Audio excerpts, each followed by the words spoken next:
जीवाश्म इंधनावरील वाया जाणारा खर्च रोखण्यासाठी, परकीय तिजोरीवरील वाढता भार कमी करण्यासाठी व जीवाश्म इंधन जाळण्यामुळे निर्माण होणाऱ्या हरितगृह वायूच्या प्रतिकूल परिणामापासून पर्यावरणाचं संरक्षण करण्यासाठी पेट्रोलियम आणि नैसर्गिक वायू मंत्रालय, तेल उद्योगाचे राज्यस्तरीय समन्वयक यांच्या संयुक्त सहभागाने जनजागृतीसाठी विविध उपक्रम हाती घेण्यात आलेत। त्यानुसार तेल विपणन कंपन्यांनी सक्षम 2024 ते 25 हा उपक्रम 14 फेब्रुवारी ते 28 फेब्रुवारी दरम्यान आयोजित केला असल्याची माहिती भारत पेट्रोलियमचे विक्री प्रबंधक बाबासाहेब सुगावकर यांनी आज पत्रकार परिषदेत दिली। या सक्षम मोहिमेदरम्यान OMC, शालेय मुलं, तरुण, LPG वापरकर्ते, फ्लीट ऑपरेटर, उद्योग कर्मचारी, शेतकरी, निवासी संस्था, ग्रामपंचायती, स्वयंसेवी संस्था इत्यादी विविध मोठ्या वर्गापर्यंत इंधन संवर्धनाचं महत्त्व आणि जागरूकता पसरवण्यात येणार आहे। इंधन कार्यक्षम तंत्रज्ञानाने पद्धतीचा अवलंब करण्यास प्रोत्साहन देण्यासाठी विविध इंधन संवर्धन उपक्रम राबवले जाणार आहेत। पत्रकार परिषदेला BPCL चे विक्री प्रबंधक बाबासाहेब सुगावकर यांच्यासह आकाश गुंटे, राजकुमार मीना उपस्थित होते। नमस्कार, मी Nanasaheb Sugavkar, senior manager Bharat Petroleum sales Kolhapur.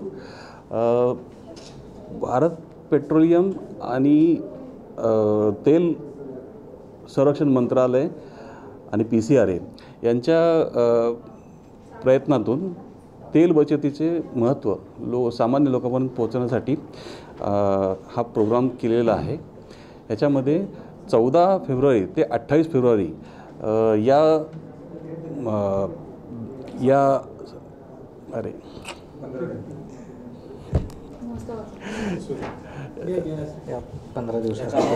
या कालावधीमधून एडिट होईल ना? ओके।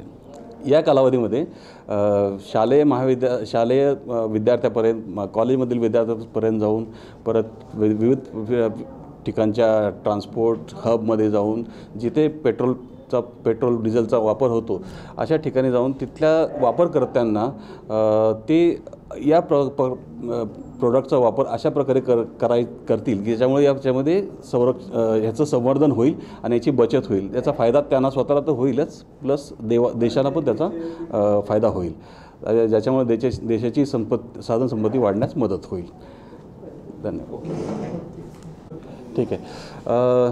तर 14 ते 28 या कालावधीमध्ये आम्ही ज्या ठिकाणी पेट्रोल चे वापरकर्ते आहेत, जसं की शालेय विद्यार्थी, महाविद्यालयीन विद्यार्थी, शेतकरी, गृहिणी जे LPGचा वापर करतात, अशा सोसायटीमध्ये जाऊन त्यांना अशा टिप्स देणार आहोत ज्याच्यामुळे पेट्रोलियम प्रोडक्टच्या वापरामध्ये कमी येईल आणि त्याचं बचत होऊन त्याची फायदा देशाला होऊ शकतो।